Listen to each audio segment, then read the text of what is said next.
So you're thinking about moving to Independence, Missouri. In this video, we are going to take you all around Independence, Missouri, show you the good, the bad, and if you stick around to the end, we're going to take you through a couple different neighborhoods at different price points so you can see what you might be able to afford on your budget. And we're going to get started right now.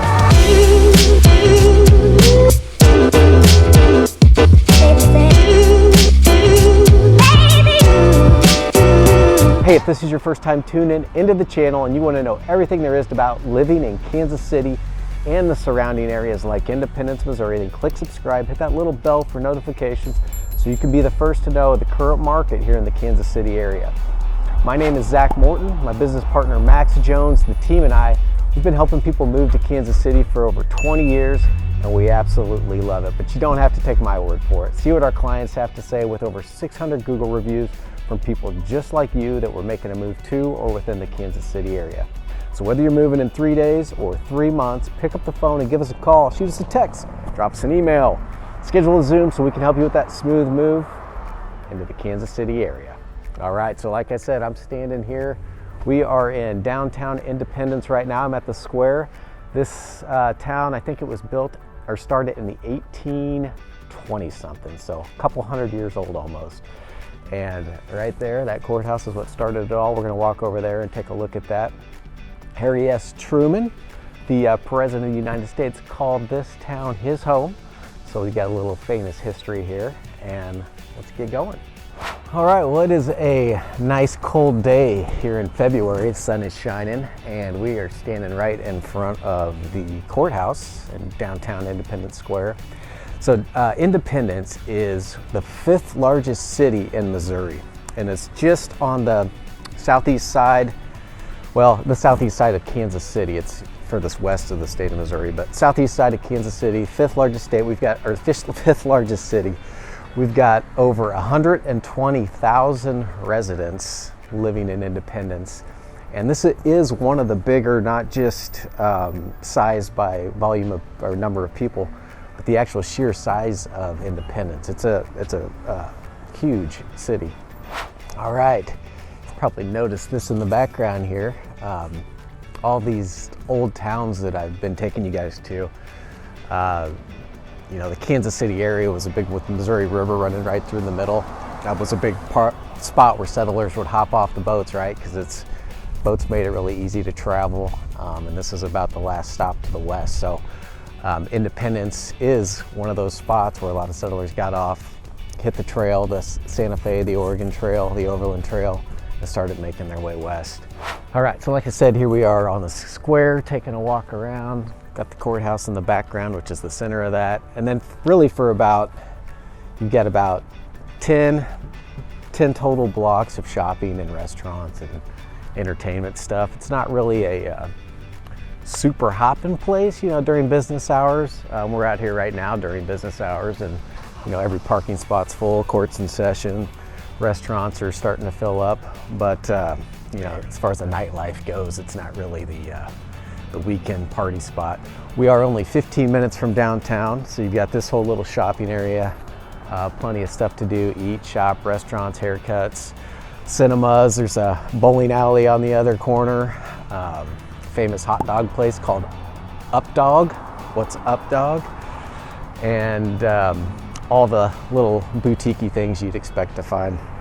So as soon as you get a little further outside of this little 10-12 block shopping district, you're gonna get into some older neighborhoods, kind of the grid, with, you know, super old houses. Like I said, this place established in the 1820s, so you can imagine a couple hundred years old. Gonna have some older homes. And then as you get further out than that, you know, we'll start getting a little more modern and even into some new construction and some infill, and we'll take you through some of those at the end of the video. Now, as I mentioned, we're only 15 minutes from downtown, so you don't really need a whole lot of action right here in town because really Kansas City, it's such a city that's so easy to get around. So downtown, all the things you want and need, all the big main activities, they're all just, you know, hop, skip, and a jump away. So it's just kind of a quiet little town. Independence does, let's see, the good, the bad, and the ugly. So locals that live here, kind of Independence will have that stigma as like a high crime area. slightly above average for the US national average on violent crime.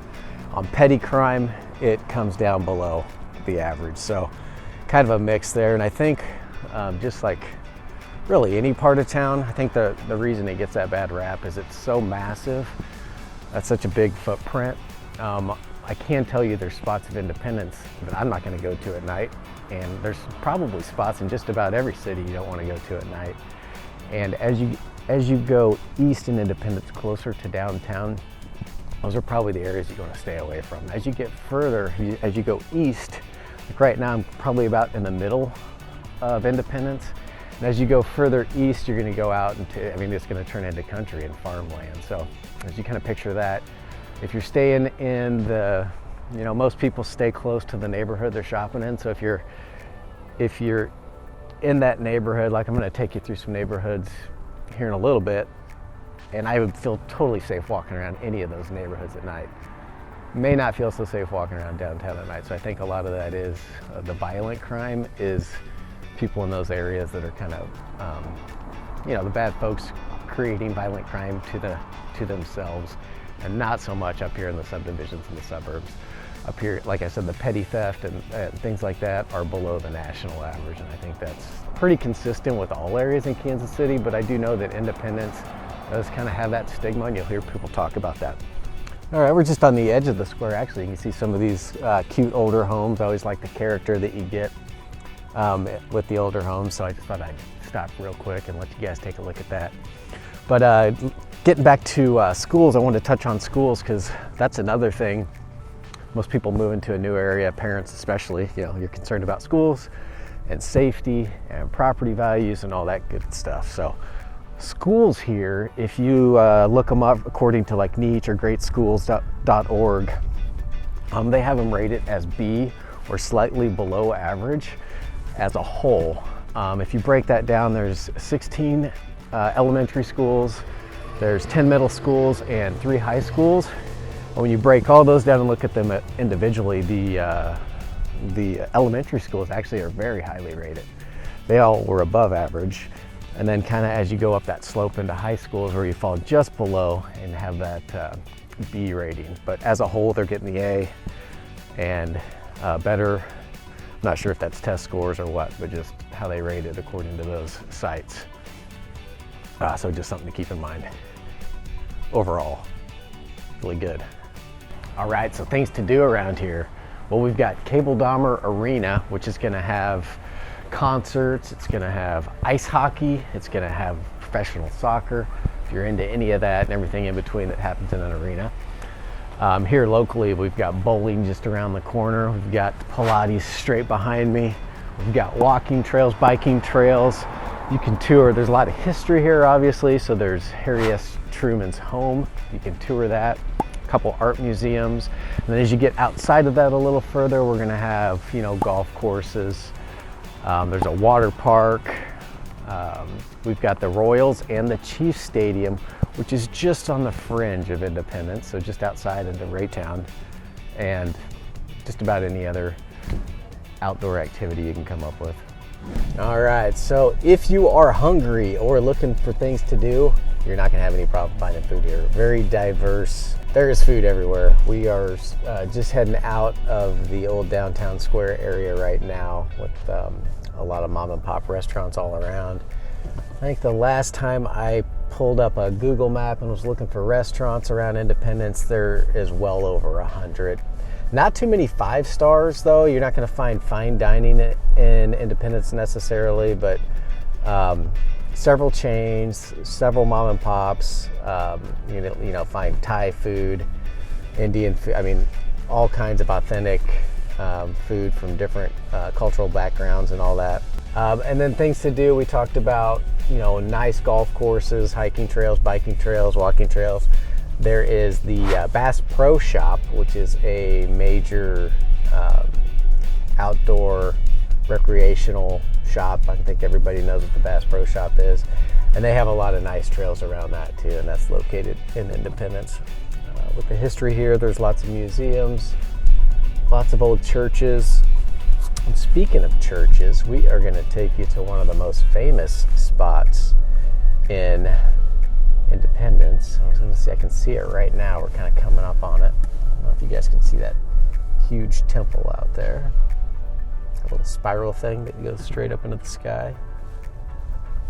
It's called the Temple.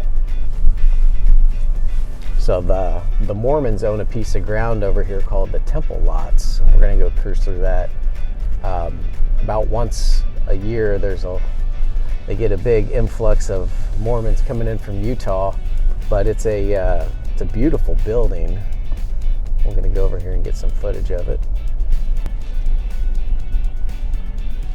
It's an absolutely beautiful building, and the story goes that this is where Jesus Christ is going to make his second appearance when he comes back. This will be known as the Second Jerusalem. All right, so here we are at the temple. Let me get past these trees a little bit for the big reveal. Super cool. This is the first time I've stepped foot on this property. Eerily quiet. Here we are. Look at that. Am I touching the top?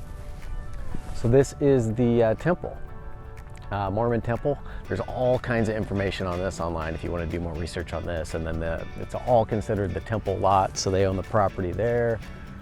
They own the property across the street. I think there's a few acres that they own.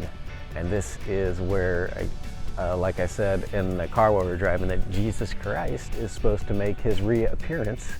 This will be the Second Jerusalem, as the history books are written. So, a little tidbit of information there, and that's right here in the heart of Independence, Missouri. You can see this, by the way.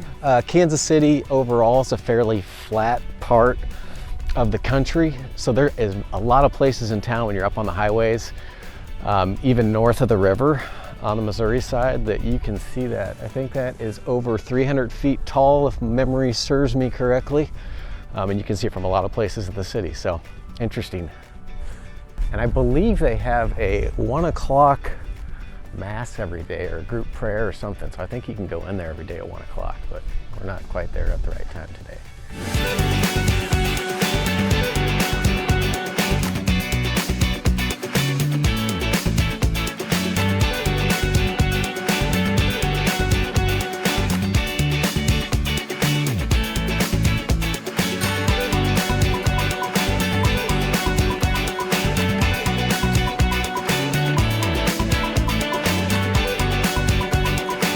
All right, so we are here, we're on the north side of Independence, and the property that we're gonna be talking about, this is a 4-bedroom, 4-bathroom home listed for $325,000.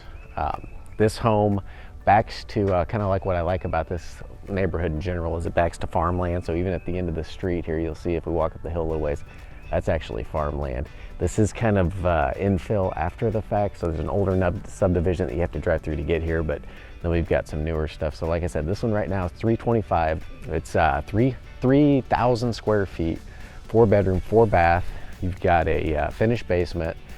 Basement has a wet bar, entertainment area, all that. And then you've got the living room on the main floor. And it's a front to back split, so you can see it's a pretty tall house. So upstairs you're gonna have bedrooms and bathrooms and all that good stuff. Just a lot going on. And then even in the backyard, they've installed a swimming pool. So you've got an above ground pool backing to, you can kind of see back there right now, to a private backyard with trees and forest and all that. And then just across the street, because they did mention infill, let's take a kind of a look at the neighborhood. Back here, it is pretty wide streets, nice and quiet. Not a lot of cars in the street except for mine once again. I got my lucky rabbit's foot on today. It's a little windy out, so let's see if this helps. And then this one just across the street, we're working with a builder, and it's got the wooden handrail up there, but we just got that one sold just a couple weeks ago. That's brand new construction, and that went for $325,000 was the price. $325,000 for a brand new home. Let's see, 1,700 square feet, front to back split with a 2-car garage. So just kind of give you an idea, there's a 2-for-1 in one neighborhood. Like I said, dead end street here. Lots of newer construction back this way too. A little cold out today, I'm starting to shiver. So that kind of gives you an idea here on the north side for that $325 price point, kind of what you can get right now in Independence. Money goes a long way here, so let's check out the next house.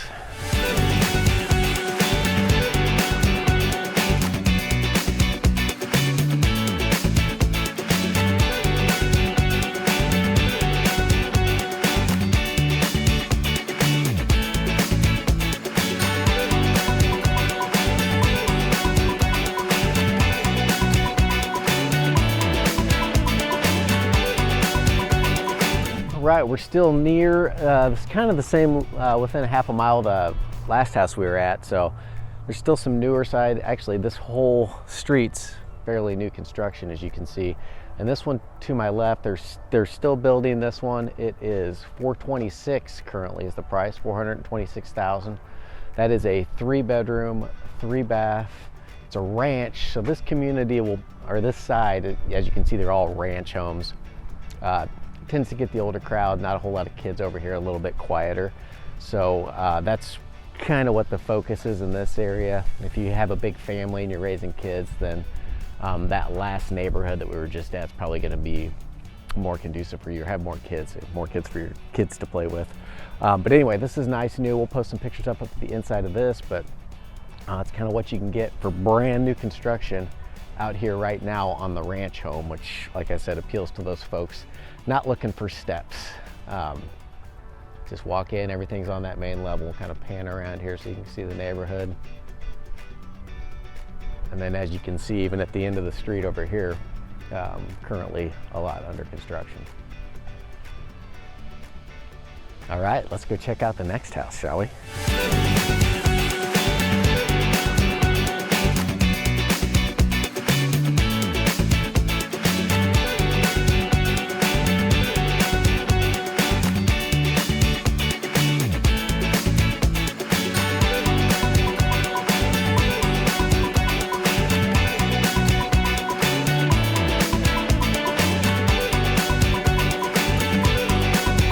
All right, we are at our next house. Now this, I wanted to show you what you can get out here for around $225. So this is, as you can tell, we're in a older subdivision. So this house behind me is completely remodeled, top to bottom. It is so the price of $225, you get a almost 1,500 square foot home. So that's coming in right at about $156 a square foot. The last house, I forgot to touch on that, actually that first one was 108, that big house that was resale. And then the new construction was coming in right at 178. So this is right in the middle at 156. And this is a older home. However, it's been completely rehabbed. It's got granite, LVP, fresh paint, you know, the works. And this one is a 3-bedroom, 2-bath, split entry. It's got the finished basement, fireplace, you know, new kitchen, so looks really nice. We're still generally in the same part of town, but you can just tell, I mean, by the size of these trees.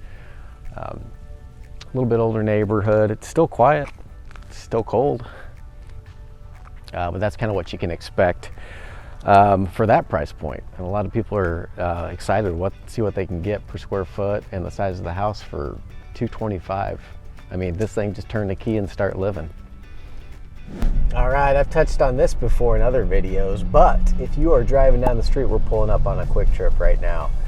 If you're out here looking around at houses, driving around town, and you're looking for a nice, convenient, quick place to grab a snack, use a restroom, top off the gas tank, or do all three, Quick Trip is a great, reliable spot. It's always clean, always reliable, and something worth checking out when you're in the greater Kansas City area. I mentioned it before, but it's worth mentioning again. I need some gas. Let's get some gas. All right, so as soon as I left, I realized there was a few things I didn't touch on while we were standing at Independence Square. And that is a few more of the attractions that they have. There is a mall, so I wanted to touch on that. If you're into malls, they've got an Independence Center. I'm not a mall guy. I don't think it's really busy. I think most of the malls in the Kansas City area, you kind of just hear old people's bones cracking because they go in there to walk the mall. But there is shops and you have it if you need it. But I did want to touch on SantaCaliGon Days. So this is a festival that's been going on for a long time. It pulls over 300,000 people to Independence every year over Labor Day weekend. And it is a party. They've got live music, they've got carnival rides, they've got people selling crafts and authentic foods. And it's basically just to commemorate the Oregon Trail, the Santa Fe Trail, and the Overland Trail, and that whole part of, like everything in Kansas City, as we keep talking about, you see this theme of settlers moving west and the last post and Native Americans and all that. So there's plenty of festivals. Each town has its own story and its own history, but this is a huge festival, and it's the biggest one that you'll find in Independence. Happens on Labor Day and draws a huge crowd. So I did want to make sure that I touched on that. Also, I didn't get an opportunity to talk about jobs, and there are a lot of jobs and a lot of job opportunities in Independence. We've got probably the major employers, the school district with over 2,000 jobs. We've got Centerpoint Medical Center, over 1,800 jobs. And then, medical, school districts, and government are usually about the top. There's a lot of government here. Healthcare, food packaging, the list goes on. This really, as I have been touching on, Independence is a huge footprint. So there's lots of companies, not lots of businesses. There's lots of medical or hospital systems that aren't located there, but they have their headquarters in Independence. So plenty of job opportunities, but then again, you're really close to downtown. You're 15 minutes from Kansas City. So everything that offers and all those employers as well. And then I want to talk about house pricing. We didn't really get into the averages. Let me pull that up real quick. All right, the statistics straight from the MLS have our average sales price last year at $203. Usually the median comes in just below that, but the average was $203. I think that's pretty consistent. Some of those lower stuff, we talked about crime rates in areas you don't want to be in. Much under 100, you're probably not going to want to be living in that area, in my opinion. So as long as you're sticking in the 200 and ups, I think you're going to find yourself in a fine neighborhood. There is stuff in the 180s you can find in those neighborhoods, and pockets that'll be just fine also, but I just want to shoot you straight and don't want to steer you wrong. So the biggest thing is just find a good guide when you get here and somebody that's going to point you in the right direction, whether it's us or somebody else. That's why we're putting these videos together, so you don't land here blind and just be wandering around and end up in a place you don't want to be. So reach out to us anytime. That's what we're here for. But that average price point, like I said, there was over almost 2,000 homes that sold last year, and that average price point came in right at $200,000. The dollars per square foot was $121, so $121 on average per square foot, and average days on market last year was 21. Right now, our inventory is bumping up a little bit.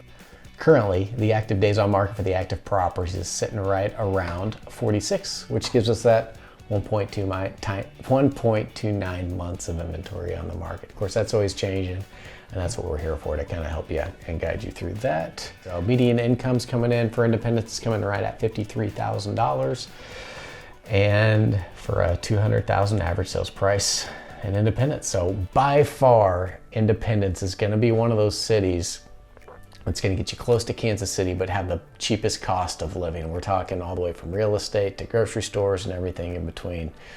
So if that's something that's important to you and you want to be able to stretch your dollar a little further or get a little more house for your money, take a look at Independence. I think the only thing you're going to be giving up is maybe a little bit on the school districts, and it's depending on which side of town you are. If you steer clear from the dangerous spots, I really think your safety is going to be fine, but those are just some things to consider when looking at Independence. Hope you find this video helpful. If you did, give it a like, give it a thumbs up so other people can find this. And if you live in Independence and you want to add to this, or you think I missed something or want to touch on it, feel free to comment. We'd love to give comments and feedback and hear what you guys have to say about the place you live.